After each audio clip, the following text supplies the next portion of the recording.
Harbolnas masih jauh, Lebaran dan Hari Raya udah lewat.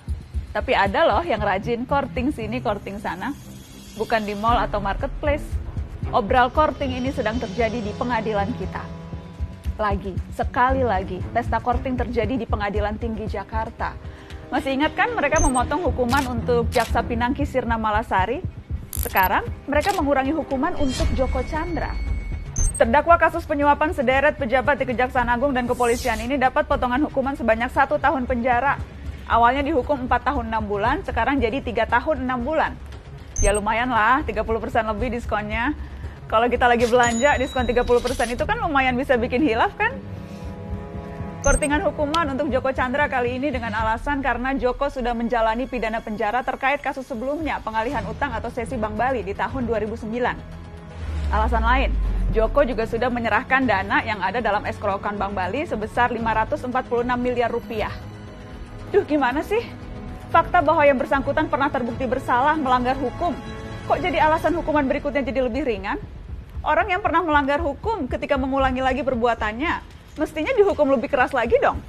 Apalagi kejahatan yang kedua ini untuk kabur dari hukuman kejahatan pertama. Jelas-jelas kejahatan kedua dilakukan untuk melecehkan hukum dan pengadilan.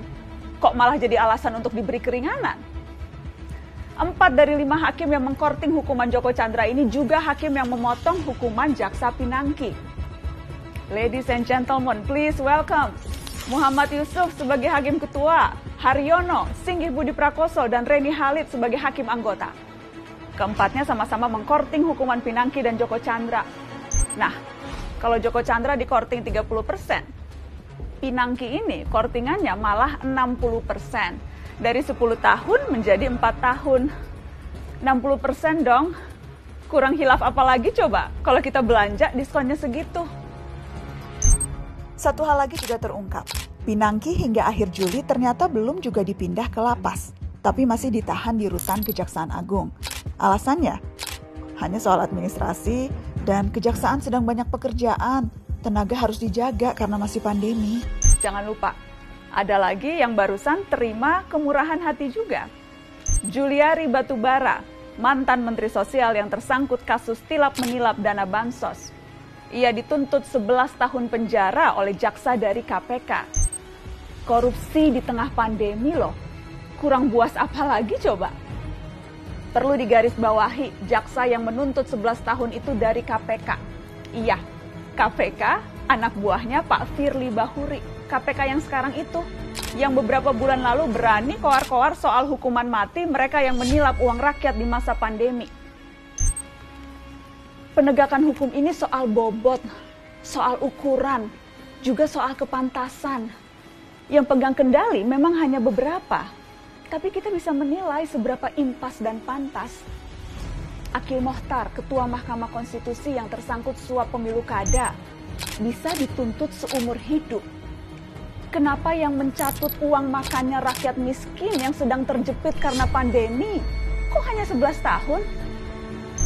Repot ini, repot. Tujuan sanksi yang berat adalah memberi efek jerak, agar kita semua siapapun itu ngeri dengan hukumannya, agar siapapun jadi berpikir ratusan kali sebelum berbuat jahat.